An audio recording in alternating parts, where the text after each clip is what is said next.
नमस्कार, स्वागत है आप सभी को। आज अनंत चतुर्दशी की आप सभी लोगों को मेरी तरफ से हार्दिक शुभकामनाएं। आज का विषय है अनंत चतुर्दशी की कथा। एक बार महाराज युधिष्ठिर ने राजसूय यज्ञ किया।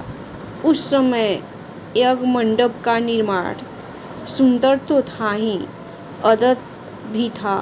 वह यज्ञ मंडप इतना मनोरम था कि जल व थल की भिन्नता प्रतीत ही नहीं होती थी। जल में स्थल तथा स्थल में जल की भांति प्रतीत होती थी। बहुत सावधानी करने पर भी बहुत से व्यक्ति उस अद्भुत मंडप में धोखा खा चुके थे। एक बार कहीं से टहलते टहलते दुर्योधन भी उस यज्ञ मंडप में आ गया और एक तालाब को स्थल समझ उसमें गिर गया। तब वहाँ लोगों ने उसका काफी उपवास किया। इससे दुर्योधन चिढ़ गया। यह बात उसके हृदय में बाढ़ समान लगी। उसके मन में द्वेष उत्पन्न हो गया और उसने पांडवों से बदला लेने की ठान ली। उसके मस्तिष्क में उस अपमान का बदला लेने के लिए विचार उपजने लगे। उसने बदला लेने के लिए पांडवों को धूर्त क्रीड़ा में हराकर उस अपमान का बदला लेने की सोची। उसने पांडवों को जुए में पराजित कर दिया। पराजित होने पर प्रतिज्ञानुसार पांडवों को 12 वर्ष के लिए वनवास भोगना पड़ा। वन में रहते हुए पांडव अनेक कष्ट सहते रहे। एक दिन भगवान कृष्ण जब मिलने आए तब युधिष्ठिर ने उनसे अपना दुख कहा और दुख दूर करने का उपाय सोचा।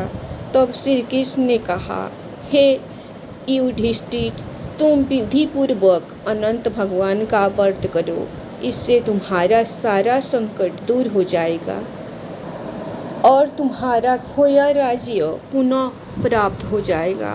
प्राचीन काल में सुमंत नाम का एक नेक तपस्वी ब्राह्मण था। उसकी पत्नी का नाम दीक्षा था। उसकी एक परम सुंदरी, धर्मपरायण तथा ज्योतिमयी कन्या थी जिसका नाम सुशीला था। सुशीला जब बड़ी हुई तो उसकी माता दीक्षा की मृत्यु हो गई। पत्नी के मरने के बाद सुमंत ने कक्षा नामक स्त्री से दूसरा विवाह कर लिया। सुशीला का विवाह ब्राह्मण सुमंत ने कौंडिन्य ऋषि के साथ कर दिया। विदाई में कुछ देने की बात पर कक्षा ने दामाद को कुछ ईंटें और पत्थरों के टुकड़े बांध कर दे दिए। कौंडिन्य ऋषि दुखी होकर अपनी पत्नी को लेकर अपने आश्रम की ओर चल दिए, परंतु रास्ते में ही रात हो गई। वे नदी तट पर संध्या करने लगे। सुशीला ने देखा वहां पर बहुत सी स्त्रियां सुंदर वस्त्र धारण कर किसी देवता की पूजा कर रही थी। सुशीला के पूछने पर उन्होंने विधि पूर्वक अनंत व्रत की महत्ता बताई। सुशीला ने वहीं उस व्रत का अनुष्ठान किया और 14 गांठों वाला डोरा हाथ में बांधकर ऋषि कौंडिन्य के पास आ गई। कौंडिन्य ने सुशीला से डोरे के बारे में पूछा तो उसने सारी बात बता दी। उन्होंने डोरे को तोड़कर अग्नि में डाल दिया। इससे भगवान अनंत जी का अपमान हुआ। परिणामत ऋषि कौंडिन्य दुखी रहने लगे। उनकी सारी संपत्ति नष्ट हो गई। इस दरिद्रता का उन्होंने अपनी पत्नी से कारण पूछा तो सुशीला ने अनंत भगवान का डोरा जलाने की बात कही। पश्चाताप करते हुए ऋषि कौंडिन्य अनंत डोरे की प्राप्ति के लिए वन में चले गए। वन में कई दिनों तक भटकते भटकते निराश होकर एक दिन भूमि पर गिर पड़े। तब अनंत भगवान प्रकट होकर बोले, हे कौंडिन्य, तुमने मेरा तिरस्कार किया था, उसी से तुम्हें इतना कष्ट भोगना पड़ा। तुम दुखी हुए, अब तुमने पश्चाताप किया है। मैं तुमसे प्रसन्न हूँ। अब तुम घर जाकर विधि पूर्वक अनंत व्रत करो।